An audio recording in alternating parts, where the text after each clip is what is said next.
같이 이스라엘의 3대 절기와 우리의 신앙. 이스라엘의 3대 절기와 우리의 신앙. 이스라엘의 3대 절기와 우리의 신앙. 우리가 이제 신앙생활 할 때 중요한 거를 딱 집어서 해야 돼요. 시험 볼 때도 중요한 걸 공부해야 돼요. 중요하지 않은 거 백날 공부해봐야 성적 안 올라가요. 중요한 걸 딱딱딱 찝는 게 너무 중요해요. 시간도 같은 24시간이지만 중요한 걸 할 줄 알아야 돼요.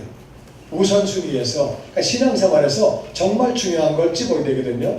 이 3대 절기는 3대 절기 이스라엘의 모든 남자가 전부 성전에 가서 하나님께 나가야 하는 너무너무 중요한 절기. 자, 신명기 16장 말씀해 보니까 같이 한번 읽어보죠. 신명기 16장 시작. 너희 가운데 모든 남자는 1년에 3번 곧 무교절과 지칠절과 초막절에 내 하나님 여호와께서 택하신 곳에서 여호와를 배우되 빈손으로 여호와를 배우지 말고 각 사람이 내 하나님 여호와께서 주신 복을 따라 그 힘대로 드릴지니라. 모든 남자, 예수님이 12살 되셨을 때에 성전에 올라가는 게 12살 이상은 다 올라가요. 모든 남자가 다 올라가는데 1년에 몇 번? 3번. 1년에 3번. 다 같이 무교절, 칠칠절, 초막절. 그러니까 3개예요. 3개. 무교절, 칠칠절, 초막절 요 3개는 모든 남자가 다 올라가. 그러면 전쟁 나면 어떡하냐? 국경에 모든 남자가 다 올라가 버리면 여자들하고 애들만 남았는데 그러면 전쟁 나면 어떡하냐? 하나님이 그러셨어요. 걱정 마라. 내가 지켜줄게. 그래가지고 이 절기 때는 전쟁이 난 적이 없어요. 하나님이 남자들이 싹 올라가니까 옆에 있는 나라에서 볼 때는 가장 좋은 기회예요. 쳐들어가면 되지. 하나님이 다 보호하셨어요. 이게 얼마나 중요한 절기인지 모든 남자는 다 올라가라. 1년에 몇 번? 3번. 이따 끝나고 시험 보니까 요 3개를 외우세요. 다 같이 무교절. 무교동이 아니에요. 무교절. 그 다음에 칠칠절, 초막절 3개. 3개. 그래서 이게 이 3개가 우리 신앙생활과 어떤 관련이 있느냐. 이 가장 중요한 절기이기 때문에 이게 우리와 어떤 상관이 있는지를 우리가 이걸 갖다가 우리가 알아야 돼요. 올라갈 때 하나님이 택하신 곳 성전이거든요. 성막이거든요. 거기 올라가서 하나님을 뵐 때 빈손으로 가지 말아라. 그렇게 하고 하나님이 복 주신 대로 너희들이 힘대로 하나님께 드리라고 그렇게 말씀하셨거든요. 이 세 절기 오늘 지금 공부하는데 첫 번째가 뭐냐면은 무교절이에요. 무교절. 무교절은 6월절과 붙어 있어요. 6월절이 첫날이고 그 다음에 일주일이 무교절이에요. 그러니까 6월절과 무교절은 붙어 있는 걸 꼭 기억하시고 레위기 23장에 보면 그 말씀이 나옵니다. 같이 읽어보죠. 시작. 이것이 너희가 그 정한 때에 성회로 공포할 여호와의 절기들이니라. 첫째 달 열 나흘날 저녁은 여호와의 유월절이요. 이 절기 왜 공부하는지 아시죠? 바이블 다 읽고 계시죠? 아 진짜 읽어야 돼요. 읽어야 돼. 읽어야 돼. 여러분이 안 읽으면 내가 눈물이 나요. 진짜 그래요. 마음이 아프고 진짜 읽어야 돼. 이게 지금 지난주에 우리가 읽었던 부분들이거든요. 그런데 절기 이게 여호와의 절기다. 여호와의 절기인데 첫째 달 14일 1월 14일 다같이 1월 14일 1월 14일 저녁이 여호와의 유월절이래요. 유월절. 유월절은 6월달에 있는 게 아니고 첫째 달 1월 14일인데 1월 14일에 유월이라는 말은 다같이 넘어갔다. 영어로 말하면은 pass over. 그들이 이집트에서 종살이 하고 있었거든요. 종살이 하는데 너무 힘들어. 너무 어려워. 하나님 우리 너무 못 살겠어요. 너무 고생하고 너무 힘들고요. 아주 죽겠어요. 그래가지고 막 부르짖었더니 하나님이 모세를 보내주셨어요. 누굴 보내셨다고요? 모세를 보내가지고 모세가 10가지 기적을 나타내가지고 물이 피가 되는. 모세가 그랬어요. 하나님 백성을 내보내세요. 안 내보내. 네가 뭐야? 내 종을 내가 왜 내보내? 안 내보내. 그래가지고 모세가 지팡이로 물을 치니까 물이 피가 됐어요. 그런데도 안 내보내. 그래가지고 두 번째는요, 개구리가 막 얼마나 많이 생겼는지 온 도처에 개구리가 개굴 엄청 많은 거야. 그래 보내준다. 개구리 좀 치워라. 그래가지고 개구리 치웠더니 그 다음에 마음이 변해가지고 안 보낸다 이렇게 된 거예요. 그래가지고 그 다음에는 이가 나왔어요. 이 아시죠? 경험 있습니까? 이가 그냥 얼마나 많은지. 그런데도 이는 버틸 수 있어요. 이는 버티는 거예요. 이 끝까지 거 잡아 죽이면 돼. 그래가지고 버텼어요.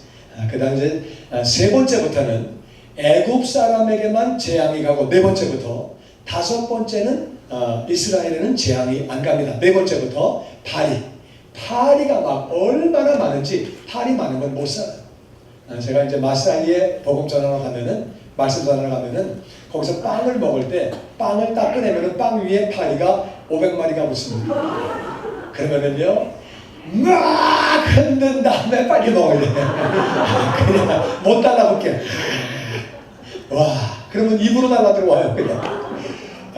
파리 많으면 못 살아요. 근데도 그들이 버텨요. 그 다음에는 가축들이 막 죽어갑니다. 그런데도 버텨요. 그 다음에는 악한 종기가 생겨서 누울 수도 없고 앉을 수도 없고 그런데도 버텨요. 그 다음에는 우박이 때려가지고 박살을 내는데도 그래도 버팁니다. 그 다음에는 메뚜기 떼가 나와가지고 메뚜기요 조금 있을 때는 구워 먹으면 고소한데 때로 나오면 사람이 살 길이 없습니다. 다 죽어요. 다 엄청난 메뚜기 떼가 옵니다. 그래도 버텨요. 흑암이 와가지고 낮에 깜깜해집니다. 낮에 깜깜해지면 사람은 겁나요. 낮이 깜깜해집니다.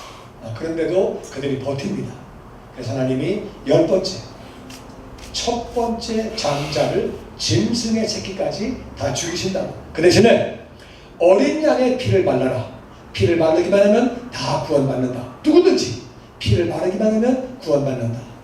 그 말씀을 믿은 이스라엘 사람들과 이방인들 가운데도 이집 사람 가운데도 그 말을 믿은 사람은 피를 바르고 이거 피 바른다고 사냐 무슨 소리야. 장자가 갑자기 죽어 말도 안 되는 소리. 그래가지고 피를 안 바르는데 그날 하나님의 진노의 심판이 죽음의 천사가 와가지고 집집마다 장자들을 짐승 첫 새끼를 다 죽이는데 어린 양의 피를 바른 집에는 하나님의 진노가 넘어간 거예요. 그 넘어간 것을 영어로 pass over, 한문으로 유월이라고 그래요. 유월. 이해가 되십니까? 그래서 어린 양의 피로 모세를 보내셔서 이스라엘을 구원하신 것처럼 예수님을 보내주셔서 예수님의 보혈로 대신 죽으심으로 우리가 구원받았죠. 그래서 신앙생활에서 가장 중요한 건 뭐냐? 다같이 유월절. 이게 바로 구원받는 거예요. 어린 양의 피를 믿음으로 구원받은 것처럼 우리는 예수님 믿어 구원받는 것이 신앙생활의 가장 중요한 것인 줄로 믿습니다.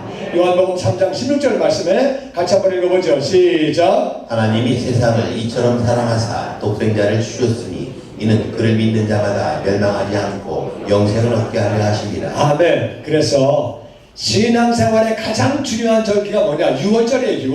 유월절 구원받는 것. 유월절에 어린 양의 피를 바르고 구원받은 것처럼 하나님을 믿기 때문에 어린 양의 피를 발랐죠. 우리는 하나님 말씀을 믿기 때문에 하나님 보내신 예수님을 믿음으로 말미암아 구원받는 것이 신앙생활의 가장 중요한 거예요. 이해가 되십니까? 하나님이 세상을 사랑하셔서 독생자 예수님 주셨다. 그 이유는 예수님을 믿는 자마다 멸망하지 않는다. 바꿔서 말하면 예수님 믿지 않으면 멸망하는 거죠. 지옥에서 영원히 사는 거죠. 그래서 예수님 믿는 사람마다 멸망하지 않고 영생, 하나님과 더불어 하늘나라에서 영원히 사는 것이 영생이고 하나님 없이 지옥에서 영원히 사는 것이 다같이 영벌. 예수님을 나의 주님으로 구원자로 믿기만 하면 영접하기만 하면 누구든지 구원받는 줄로 믿습니다. 예수님을 나의 주님으로 구원자로 믿어서 구원받으신 분들은 아멘. 아멘. 구원받는 게 신앙생활에서 가장 중요합니다. 아무리 교회 생활을 일생 동안 해도 일생 교회 다녀도 구원받지 못하면 아무 의미가 없는 거예요. 바로 예수님을 나의 주님으로 구원자로 믿음으로 영접함으로 구원받는 게 가장 중요한 것이죠. 그러면 구원받은 다음에 중요한 건 뭐냐? 그것은 바로 23장 6절 말씀에 같이 읽어보죠. 시작. 이달 15째 날은 여호와의 무교절이니 이래 동안 너희는 무교병을 먹을 것이요. 아멘. 그래서 1월 14일이 6월절이고 1월 15일은 무교절이에요. 그래서 6월절과 무교절은 붙어 있어요. 붙어 있어. 그래가지고 이거를 6월절 절기라고 하기도 하고 무교절이라고 하기도 하고, 무교절은 무슨 말이냐면은 누룩이 없는 떡을 먹는 거예요. 누룩이 없는 떡. 이 교라고 하는 말은 누룩이라는 말이고 무는 없다는 말이고, 다시 누룩이 없는 떡. 누룩이 없는 떡.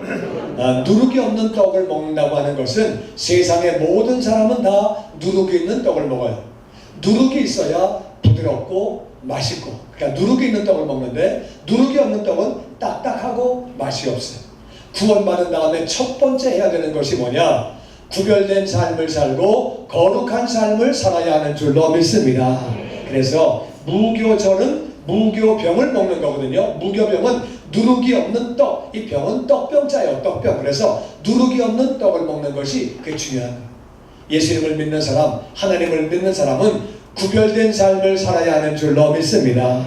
예수님 믿는데 믿지 않는 사람하고 똑같다, 그러면 안 되는 거예요. 예수님 믿는 사람은 정말 구별되고 다른 삶을 살아야 되는 거예요. 그렇게 다른 삶을 살아야 돼요. 거룩한 삶을 살아야 돼요.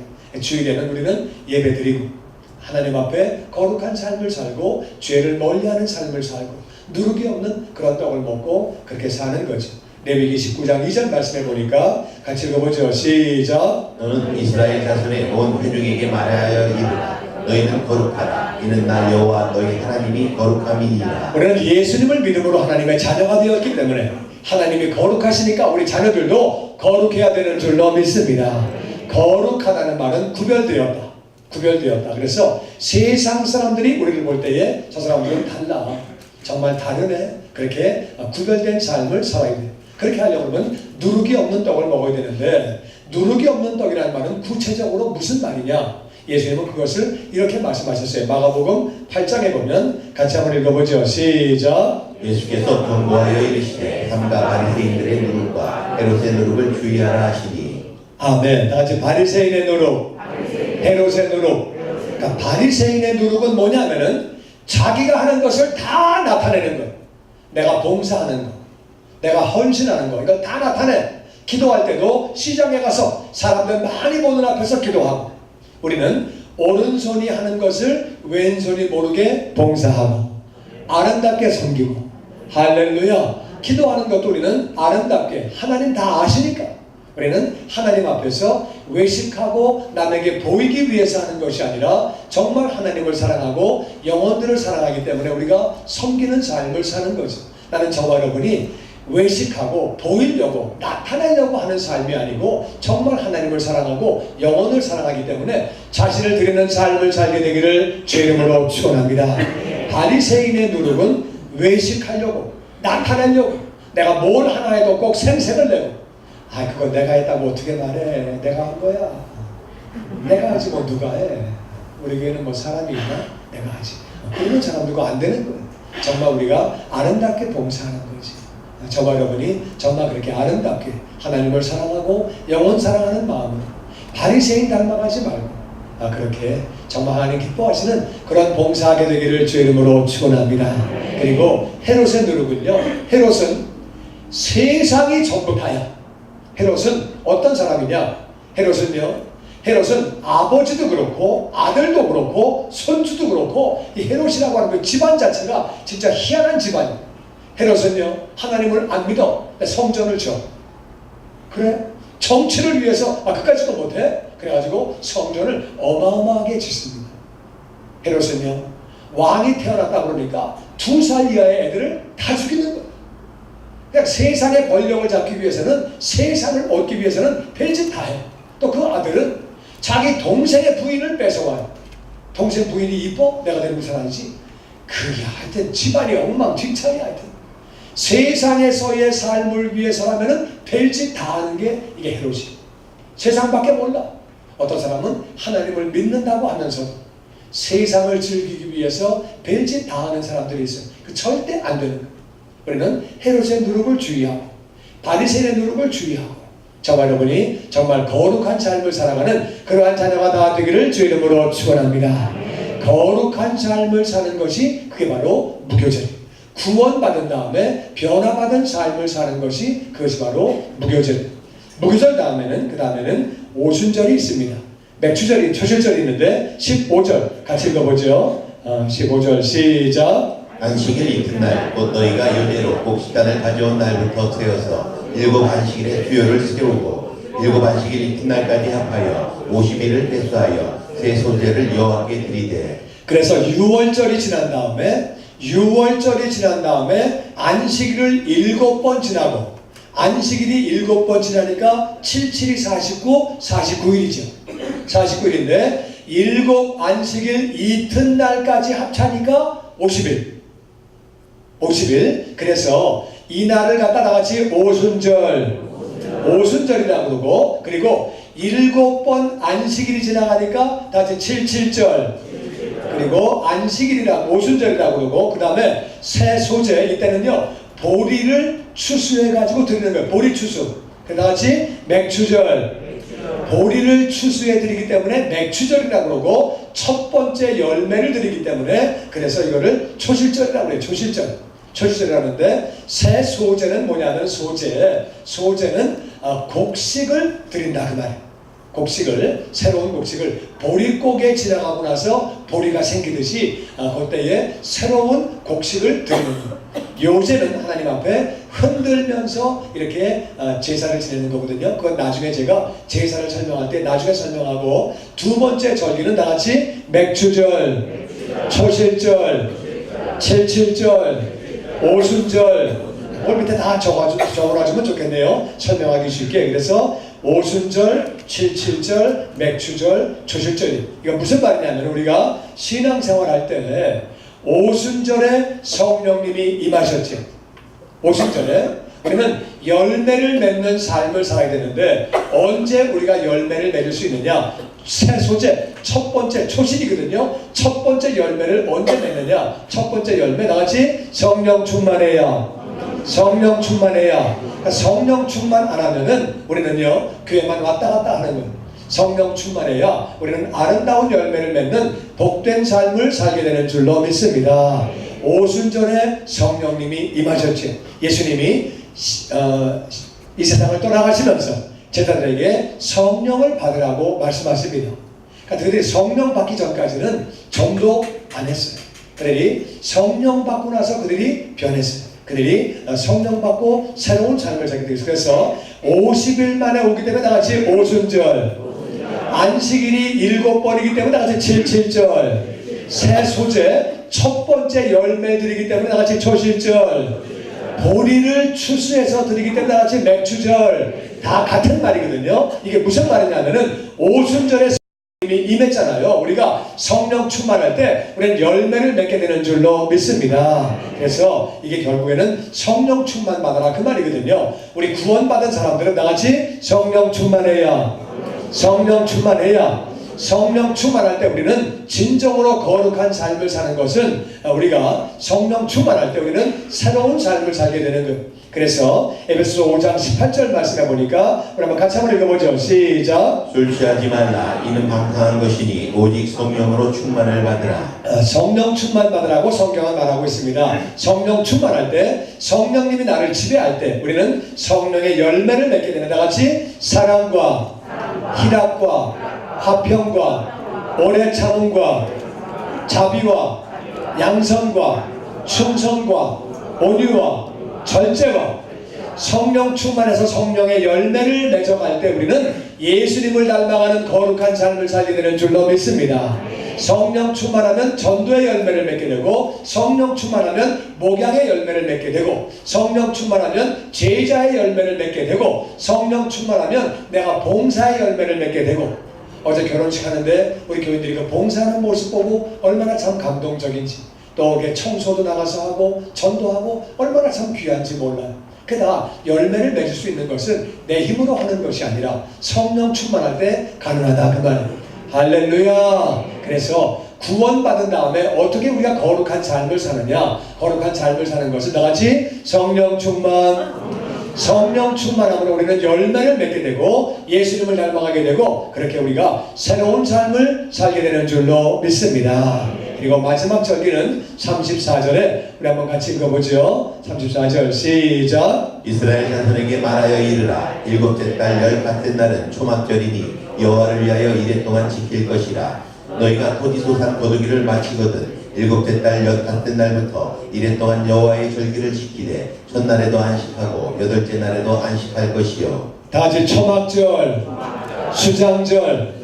요거는 두 가지 이름으로 부르는데 거기 써주세요. 초막절이 제가 수장절만 적어주시고, 초막절은 뭐냐면은 이때 초막절은 여기 본문 말씀 보면은 초막절이라 그랬거든요. 초막은 그들이 초막에 살아요. 초막에 사는 것이고 초막절이고, 그리고 나같이 수장절. 수장절이라는 말은 뭐냐면 수장은 추수해서 거둔다 그 말이에요. 그 7월달에 우리 추석 같은 거예요. 추석 7월 그게 15일 날 7월 15일에 그들 절기로 그래요. 그래서 일주일 동안 지키는데 토지 소산 거두기를 마치고 그리고 일주일 동안 절기를 지키는 거거든요. 그래서 그때 수장절이라는 말은 추수해서 저장한다 그 말이에요. 다시 추수하여 저장한다. 그래서 수장절, 나같이 수장절이라고 말하고 수장절. 그리고 이것은 초막절은 풀에 살아요. 풀로 집을 짓고 우리로 말하는 텐트에 자기 집이 있는데 텐트를 져가지고 텐트에 살아요. 이게 뭐 하는 거냐면 이거를 우리가 잘 이해해야 돼요. 우리가 수장절에 텐트를 만들어 놓고 풀에 사는 거거든요. 풀에 수장절. 다 같이 수장절만 초막절 저 위에 있으니까 수장절만 적으면 돼요. 수장절. 그래서 수장절에 추수하여 저장한다 그 말인데 추수해서 저장하면은 이제 농사 끝나는 거예요. 추수해 저장. 다시 추수하여 저장. 농사 끝이에요. 맞습니까? 추수해서 저장하면 농사 끝나는 거예요. 농사 끝나는 거거든요. 농사 끝나요. 그러니까 봄에 심은 것을 가을에 거두는 거예요. 그리고 농사 끝이야. 이제 우리 일생을 보면 이제 우리 일생이 어떤 건지 잘 알아야 돼요. 일생이 어떤 거냐? 우리는 이 땅에서 성령 충만한 가운데 심어요. 많은 열매로 다 심는 거예요. 내적인 열매, 외적인 열매로 심으다가 추수, 그럼 끝나는 거예요. 그럼 우리 인생 끝나는 거예요. 추수가 인생 끝나는 거라 그 말. 농사 끝, 인생 끝. 근데 주님 앞에 가서 심은 대로 다 받는다 그 말. 심은 대로 받는 거예요. 이해가 되십니까? 내가 심은 대로 받는 건데 왜 초막을 지어서 살라고 그러느냐? 집이 있는데도 불구하고 사람은 자기 집에서 영원히 사는 줄 알아. 아니요. 이 땅에 잠깐 살다 가는 거예요. 그러니까 네 집이 있어도 풀에서 살아라. 풀로 집을 짓고 일주일 동안 살아라. 그리고 일주일 뒤에는 그 풀집을 다 태워버려라. 너 인생은 잠깐 살다 가는 거야. 풀집에 살다가 가는 거야. 인생이 네 집에서 영원히 사는 줄 아니? 잠깐 살다 가는 거야. 그러니까 초막에 살다가 추수가 끝나면 끝나는 거야. 그래서 이스라엘의 3대 절기가 우리 신앙과 얼마나 관련이 있는지 우리는 알아야 돼요. 그래서 첫 번째 절기가 뭐냐? 유월절과 무교절이. 첫 번째가 뭐라고요? 유월절과 무교절. 다 같이 유월절과 무교절. 유월절은 어린 양의 피를 바르고 이스라엘이 구원받은 것처럼 예수님의 보혈, 십자가에서 날 위해 죽으신 걸 믿고 우리가 구원받는 거예요. 아멘. 예수님을 나의 주님으로 구원자로 영접하신 분들은 아멘. 그러니까 구원받은 사람들은 유월절과 무교절은 연결되어 있어요. 이제 구원받자마자 우리는 변화받은 새로운 삶을 살아야 하는 줄로 믿습니다. 거룩한 삶을 살아야 하는 줄로 믿습니다. 이게 구원받은 사람의 표시라는 말이에요. 진짜 구원받은 사람은 새로운 삶을 살아야 돼요. 구원받았음에도 불구하고 옛날과 똑같이 사는 그것은 구원받은 표시가 아니에요. 구원받은 걸로 착각하는 거지 진짜 구원이 아니라는 말이에요. 구원받은 사람은 변화받은 삶을 살며 거룩한 삶을 살아야 하는 줄로 믿습니다. 그게 바로 무교절이에요. 그러니까 누룩이 없는 떡을 먹는 것. 예배를 매번 오려고 하니까 쉽지 않죠. 헌금도 드려야 되고 봉사도 해야 되고 쉬운 일이 아니라 그 말. 누룩이 없는 떡인 것 같지만 우리는 변화받은 새로운 삶을 살아야 되는 거예요. 할렐루야. 그다음 두 번째는 우리는 오순절인데 오순절은 6월절부터 50일. 그래서 순이라는 말은 열이라고 말해요. 열이기 때문에 오순절은 50일. 그리고 안식일이 7번이기 때문에 77절. 첫 번째 열매를 드리기 때문에 초실절. 보리를 드리기 때문에 추수하기 때문에 맥추절이라고 하는데, 그래서 우리는 성령 충만함으로, 늘 저와 여러분이 성령 충만을 구함으로 내적인 열매를 맺고 외적인 열매를 맺게 되기를 주의 이름으로 축원합니다. 주님의 영광교회 예배 장소와 시간을 알려드리겠습니다. 주일 예배와 금요 예배는 글로리 비전 센터에서, 수요일에는 홉센터에서 예배를 드리고 있으며 장소는 1801 사우스 그랜드 애비뉴 워싱턴과 그랜드가 만나는 코너에 위치하고 있습니다. 주일 예배는 1부 전통 예배로 오전 8시, 2부 예배는 영광 예배로 오전 10시 30분에 각각 예배를 드리고 있으며 3부 예배는 20대와 30대 청년들이 모여서 오후 1시에 젊음 예배로 예배를 드리고 있습니다. 한편 영어권 EM 예배는 오후 1시에 호흡센터에서 예배가 있습니다. 수요 예배와 금요 예배는 오후 7시 30분이며 새벽 예배는 월요일에서 토요일까지 오전 6시에 예배를 드리고 있습니다. 주님의 영광교회 전화번호는 213-749-4500번입니다. 그리고 저희 웹사이트 주소는 www.gcjc.org로 들어가셔서 주일 설교 및 교회에 대한 자세한 소식들을 참고하실 수 있습니다. 지금까지 주님의 영광교회에서 전해드리는 설교 말씀을 시청하신 여러분 고맙습니다.